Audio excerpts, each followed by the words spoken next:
धनबाद बनेगा 5101 कुंडीय विश्व शांति वैदिक महायज्ञ का साक्ष्य। देश विदेश से जुटेंगे लाखों श्रद्धालु। धनबाद में बरसेगी श्री स्वतंत्र देव जी महाराज की अमृतवाणी और विज्ञान देव जी महाराज की दिव्यवाणी।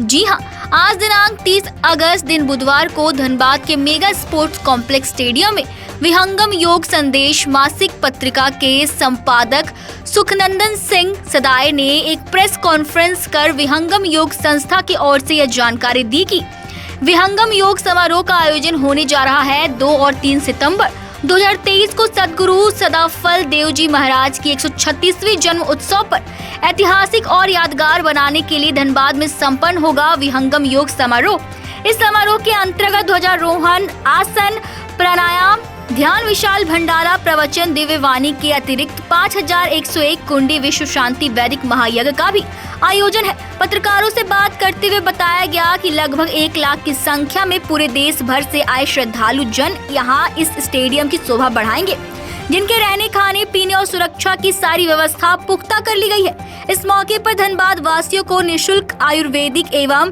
पंचगव्य चिकित्सा परामर्श भी दी जाएगी। प्रस्तुत है सहयोगी अनुराग के साथ मुकेश लाला की रिपोर्ट। नमस्कार, आप देख रहे हैं न्यूज़ 24। आज हम खड़े हैं मेगा स्पोर्ट्स कॉम्प्लेक्स में। यहाँ एक विहंगम योग का एक कार्यक्रम होने जा रहा है। यहाँ आप जानते हैं क्या वो कार्यक्रम होने जा रहा है, बताइए सर कार्यक्रम के बारे में। जैसा आपको विदित है, आगामी 2-3 सितंबर को इस धनबाद स्पोर्ट्स कॉम्प्लेक्स के प्रांगण में विहंगम योग सत्संग समारोह द्विदिवसीय संपन्न होने जा रहा है, जिसमें 5001 कुंडीय वैदिक विश्व शांति वैदिक महायज्ञ भी संपन्न होगा। इस संबंध में मैं कहना चाहता हूँ, धनबाद का सौभाग्य है कि एक तरफ भारत का चंद्रयान चंद्रमा पर उतर रहा है और विहंगम यान धनबाद की धरती पर उतर रहा है। बड़े सौभाग्य की बात है। मेरे बंधुओं, मैं कहना चाहूँगा कि ये विहंगम योग कोई नया योग नहीं है। आज के लोगों के मन में एक धारणा रहती है कि नाना प्रकार के योग आ रहे हैं, ये विहंगम योग कहाँ से आ रहे हैं। विहंगम योग वैदिक ब्रह्म विद्या है। हमारे धर्मशास्त्रों में 3 प्रकार के योगों की चर्चा आई है। पहला होता है पिपील मार्ग, कपिल मार्ग और विहंगम मार्ग। पिपील मार्ग उसको कहते हैं जो केवल शरीर को आधार को लेकर चलता है। शरीर के आधार पर चलने वाले आसन, प्राणायाम, मुद्रा, बंध आदि जितने भी योग हैं वो पहली श्रेणी में आते हैं, जिन्हें पिपील मार्ग। दूसरा जो योग चलता है वो मन का साधन चलता है। जैसे बंदर एक आधार को पकड़कर ऊपर दूसरी आधार को पकड़ता है, वैसे हमारे शरीर के अंदर में मन रूपी बंदर है, बहुत चंचल। उसको एक आधार से उठाकर दूसरे आधार पर, वहाँ से उठाकर तीसरे आधार पर स्थिर करने का जो प्रयास किया जाता है, यानी मन का जो साधन चलता है वो कहलाता है कपिल योग। और ये शरीर के आधार से, मन के आधार से भी ऊपर उठकर आत्मा के आधार से जो साधन चलता है उस पक्षी की भांति है, जो पेड़ पर बैठा तो है लेकिन पेड़ से ऊपर भी उठ जाता है, फिर जुड़ भी जाता है। शरीर हमारा पेड़ है, आत्मा उसमें बख्शा हुआ पक्षी है। इस तरह से आत्मिक चेतना को शरीर से पृथक करके विराट चेतना, प्रभु चेतना, विभु चेतना, यूनिवर्सल कॉन्शसनेस, उससे कैसे जोड़ते हैं, उस प्रक्रिया का नाम विहंगम योग है। लेकिन इस तरह से पिपील योग, कपिल योग, विहंगम योग, तीनों प्रक्रियाओं को लेकर चलने वाला विहंगम योग है। एक ही बार प्रारंभ की शरीर का भी साधन जरूरी है, मन का भी साधन जरूरी है, लेकिन यही रुक जाना ये हमारी ध्यान यात्रा का अधूरा पक्ष हो जाएगा। इसीलिए जब आत्मा की चेतना का ऊर्ध्व प्रवाह करके विभु चेतना के साथ जोड़ते हैं तब संपूर्ण योग पूर्ण हो जाता है। एक शब्द में कह सकते हैं कि विहंगम योग एक संपूर्ण योग है। उसी विहंगम योग के प्रणेता महर्षि सदाफल देव जी महाराज है, जिनका 136वीं जयंती मनाने के लिए एक कार्यक्रम आयोजित है।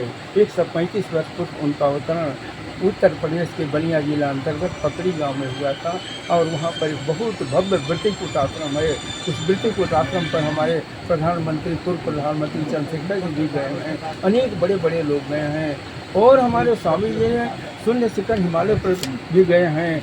5 आश्रम प्रमुख हैं। गुजरात में भी दंडक वन आश्रम है, इलाहाबाद में संगम के किनारे झूसी आश्रम है, गया में फल्गु के किनारे मधुमती आश्रम है और इस तरह से मुख्य आश्रम वृत्तिकूट आश्रम है। और अभी सबसे बड़ा स्वर वेद महामंदिर जो उनकी महान रचना है, जो हिमालय के शून्य शिखर की कंदरा में बैठकर तपस्या की, तप उसमें अपने को तपाकर समाधि की अवस्था में संपूर्ण अध्यात्म ज्ञान को अपनी आत्मा के धरातल पर उतार करके स्वामी जी ने एक एक शब्दों को जो शब्दों में बांधकर दोहे के रूप में 31 36 37 दोहा लिखा, उसका नाम स्वर वेद है।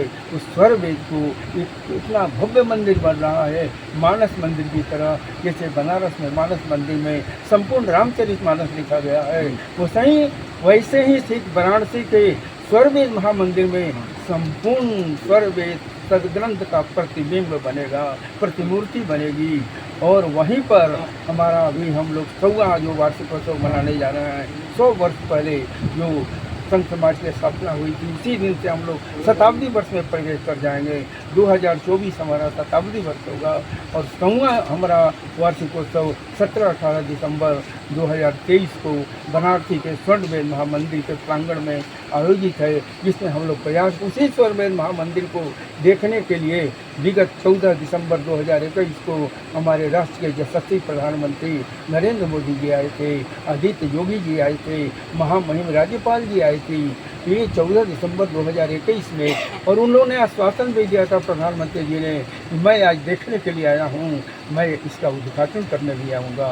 और हम लोग इसका प्रथम तल का उद्घाटन करने भी जा रहे हैं इसी 17-18 दिसंबर 2023 को। इसी की पृष्ठभूमि में इस कार्यक्रम का महत्व बढ़ गया है।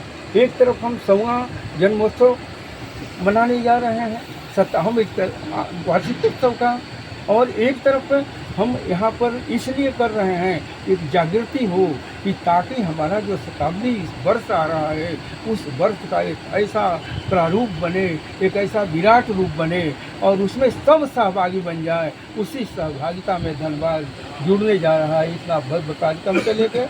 और विशेष रूप से इसके संपूर्ण आयोजन के संयोजक काम सिंह जी हैं और संपूर्ण झारखंड प्रदेश के हमारे माननीय अध्यक्ष राधा के सिन्हा जी हैं, महामंत्री श्री कमलेश जी हैं और बगल में इनकी धर्मपत्नी मिसेज तान सिंह हैं। इस और संपूर्ण कोयलांचल क्षेत्र, धनबाद का क्षेत्र इस कार्यक्रम में प्राणपण से लगा है, जी जान से लगा है। सबके मन में एक ही भाव है, एक कार्यक्रम ऐसा हो कि इस संपूर्ण क्षेत्र में पिछले सारे रिकॉर्ड टूट जाएं। और इसमें आप लोगों का जो उत्साह और सहयोग और उमंग मैं देख रहा हूँ, उससे मुझे बहुत प्रसन्नता हो रही है।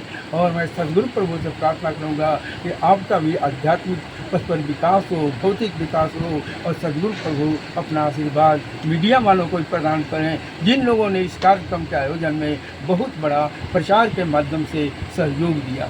इन्हीं शब्दों के साथ आप सबों सदगुरु सत्ता को प्रणाम करते हुए, आप सबों को प्रणाम करते हुए, संपूर्ण विहंगम परिवार की ओर से मीडिया वालों को आभार प्रकट करते हुए मैं चाहूँगा इसको अधिक से अधिक प्रचारित करते हुए को बता दें, यहाँ पर इस पंडाल में, भव्य पंडाल में स्वतंत्र देव जी महाराज जी इसी जगह विराजमान रह के आपने कार्यक्रम को सभी को बताना चाहेंगे। इतना बड़ा भव्य पंडाल, थोड़ा पंडाल को दिखाया जाए, कैमरा में कैद किया जाए।